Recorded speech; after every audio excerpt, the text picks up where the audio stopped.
So we're starting phase 2 on this 2012 Honda Odyssey. I told the shop that I got everything done with yesterday and it's running fine with the exception of the few things, the oil leak that it has, and come to find out it's missing the bolt down there. So regardless, I found the gasket set from on Rock Auto, but we have it at the parts store at O'Reilly's and it should come with bolts. So I don't know where the hell that bolt is. I just noticed that just now, and I'm hoping it's not broke down in there. We'll see. So we got to do the oil leak. The brakes are an issue because they said, well, the brakes are held on with a zip tie. Let me show you what I found out about this. This zip tie was held around the reservoir, and I wound up pulling it off, the zip tie off, and the only thing is it's just got a little bit of movement. It's not a big deal because the pin is locked in the housing, so it's not going to go anywhere. This is okay. So whoever replaced it just didn't know. So like I was suspecting yesterday, because of how the brakes felt really spongy, somebody was going to try to resolve that. And again, this is an auction vehicle, so they tried to replace the master cylinder, and I'm assuming efforts to fix this spongy brake. So it has new brakes, new rotors, painted calipers. They put drilled rotors on here, painted the calipers. It's got new pads, and not looking back there, I wonder if it has new brake lines. No. Yeah, I don't know if that's new or not.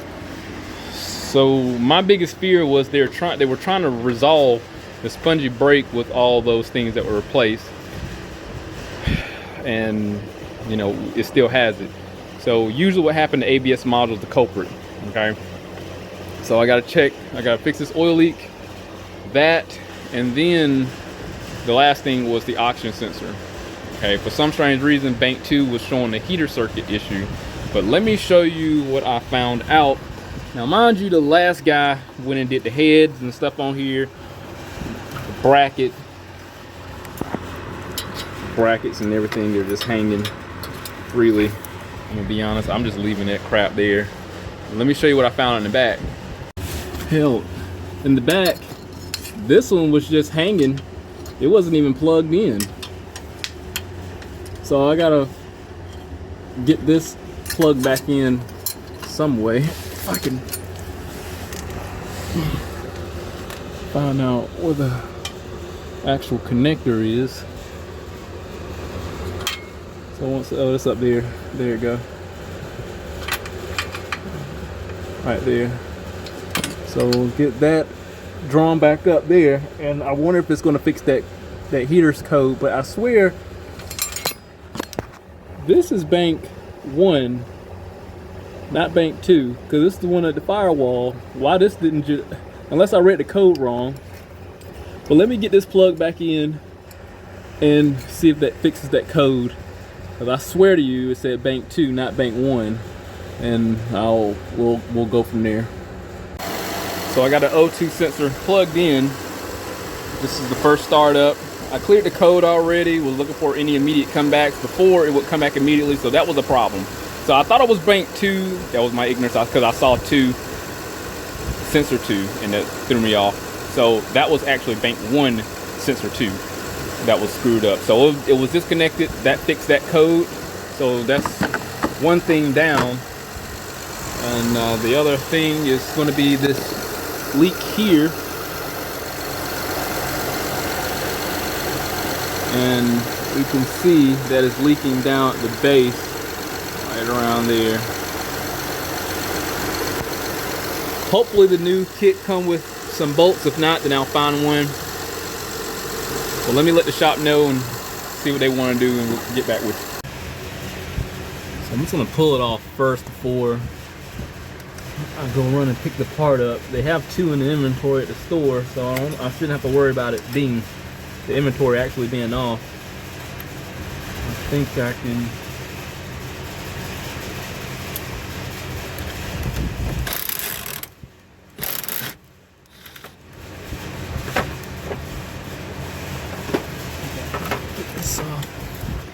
pretty quick.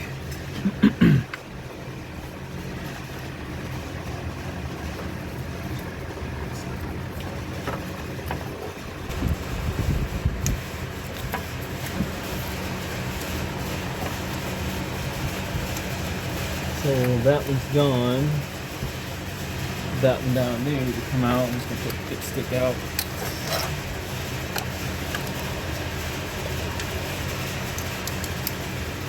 So this is the long one. And one more. And I should be able to separate it. We'll be able to see what's going on.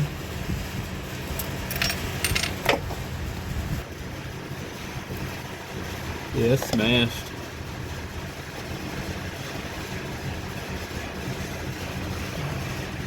Here. That's a better look. So nothing's broken. There's another gasket underneath. Yep, this is flat too. So we're gonna place all those. Let me go run to the part. Just got back from the part store. I'm getting my glove on here. I cleaned a little bit of the area with brake cleaner. And let me tell you, it's looking a little better. This gasket is going to be flat too. I'm going to pop this off. And I'm going to show you the part number for what I got. This is just going to be a general replacement. There's nothing special about this. I mean, just as fast as I pull it off, I'm going to take my time cleaning and getting back in there. But usually what happens, they'll rip in certain areas. But this is just smashed, and it'll obviously lose. It had lost the bolt. So that's that. That's the new part that I got here is the Dorman. This is the part number. Good thing in my particular case, it came with new bolts because one was missing. So we got those. I'm going to. I could just probably leave. Let's pop this open here. So they come with the shim and 2 gaskets and bolts, so it come with everything. I was thinking about just hitting it with some cleaner down there, but it might not be worth it on account of once I get this stuff smashed together, I'll just hit it with some brake cleaner. So get that.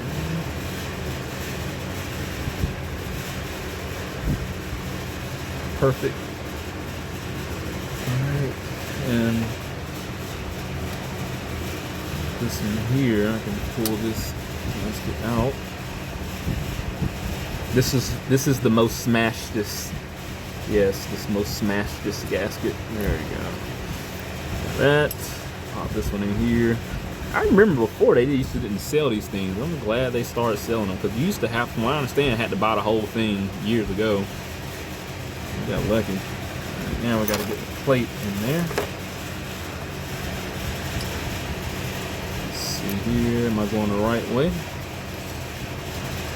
Sign in. I'm just gonna stuff this on here like so.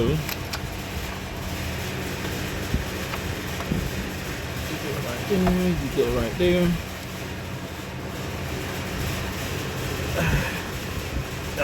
What are you doing? Why you ain't doing why you ain't sitting flush? I wonder if it's because they don't have any dials at the bottom. They're in there though. Call me crazy.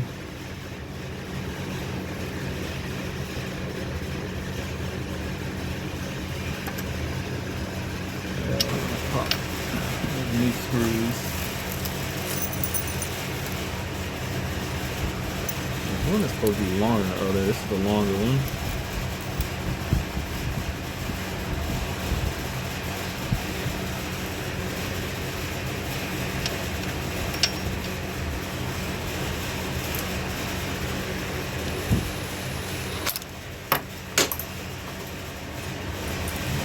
To that bottom. Gosh, I'm hoping that there's no reason why he didn't put it in there besides the fact he just didn't have the bolt. Let's grab him. Let's get this other one.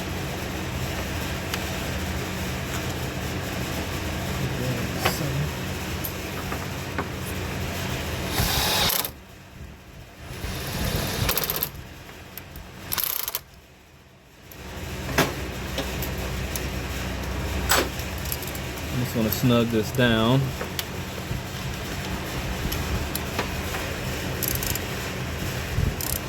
Just to a snug torque to feel, as I describe it. If you ain't got the feel, then definitely use a torque wrench. Perfect. Feels amazing. And we're gonna take these old bolts. I gotta put this back. And I've had in some cases where you just remove them and it creates problems. Like just taking it off and putting it back will cause a code. But then again, I haven't done a crazy enough of these to conclude that to be a conclusion. Uh-oh, wait a minute. I only had a... we gotta get...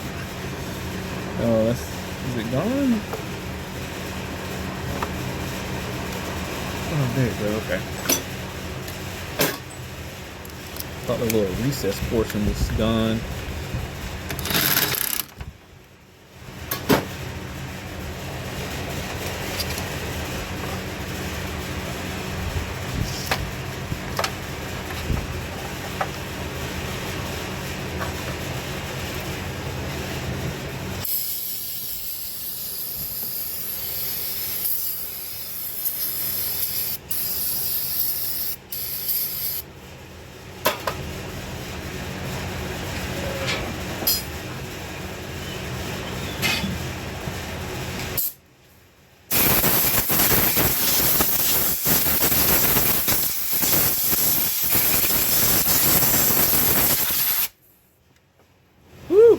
Strong.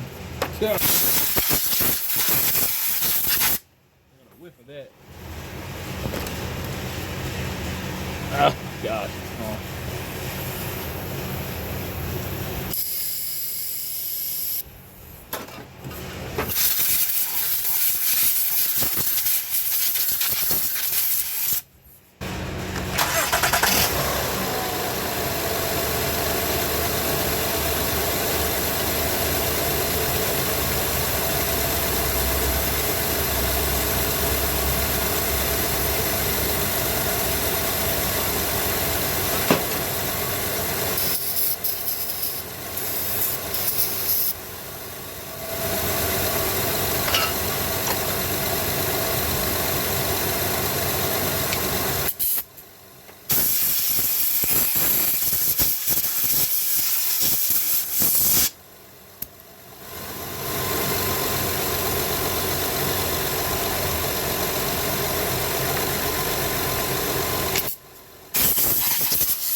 I got my part done here with the cylinder management system.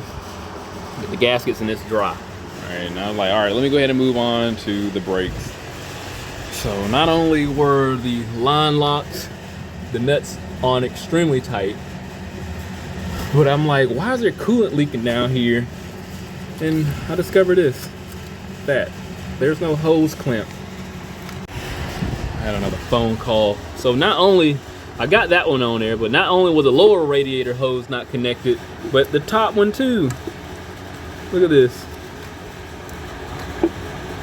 Just barely on there. So I'm gonna get that taken care of. Luckily I saw that because, man, it would have been a problem. So besides that, I'm gonna try to bleed the master cylinder because I'm assuming that they probably didn't bleed it properly. And I'm just gonna start the car, press the brake, hold the brake down, and then try to bleed it. Sometimes it'll help. If you bleed it just right and it worked, leave it alone. And that's what I'm gonna do. So it's a possibility I didn't bleed it properly. So I'm gonna try that and I'll give you an update on this. I know this is not that Honda Odyssey. This is that van. They came by and picked that vehicle to swap it out for this one. This had its own host of problems. Just had to replace the cooling fans. So it's the next day, obviously.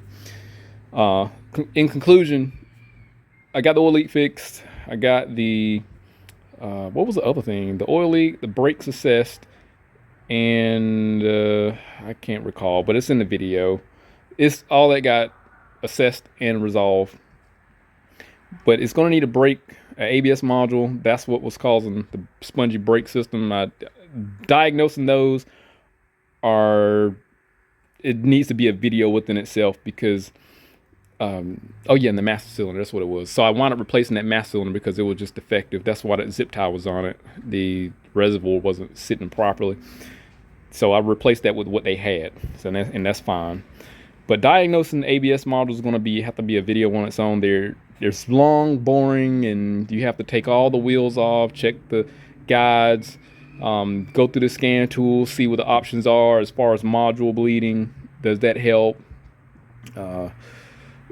In blocking off each chamber.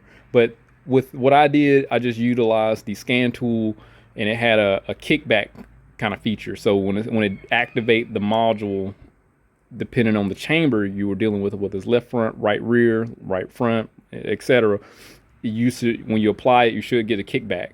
I didn't get kickback on the right rear and right front as aggressive as the left rear and left front. So, and after bleeding, I'm just concluding like, okay, we need to replace this ABS module and call it a day. So that was my conclusion. And I blocked off each wheel. It didn't help. So it's all integrated in here. The master cylinder worked fine. This is the common theme here. So, like I said, it need to be a video within itself. They're long, boring. I don't even like to do it. So I'd imagine the general population probably don't want to watch me diagnose one of these. But maybe I'll do one day. And again, it's probably going to be like a 40-minute long video. I'll try to consolidate it and get the main things that needs to be assessed out the way. Anyway, I digress. So those vehicles that I get from that place, that other shop, it gets pretty interesting. I mean, like I said, this came from an auction. This has had fan issues, no big deal. Just replace those. They work fine now. I think they tried. I don't know what was up with this. I mean, it's got a loose wire ran. This is dangerous. Check this out. I mean, this is hot wire, I want to say, and it's going to something that is grounded, and it goes through here and through the door jamb on back to the rear. So you kind of get the idea of what these cars, what I'm dealing with this place here. But I just get paid for what I'm paid to do, for what they complain about, and if it's here and they want things fixed, I'll do it. I can't really complain about people how they do things if they want to pay to get it done. It ain't the first time I've seen one of these loose wires being ran. It ain't gonna be the last. I haven't saw them catch on fire, so it works. The wire has an insulation, but those exceptions to where they do catch fire, it happens. Hopefully this don't happen, and because I can imagine it burned through this, igniting that freon that's in there. So I didn't do anything with it. I'm gonna leave it alone, out of sight, out of mind. Not my responsibility. So anyway, van's gone. When it come back, might be a good idea to do ABS module replacement. I've had videos where I've diagnosed them but never replaced them. So it might be worth doing that and going from there. So if anything happened, I'll definitely update, but hit that link, subscribe to the channel, stay informed, how to reach my work, and I'll see you next one.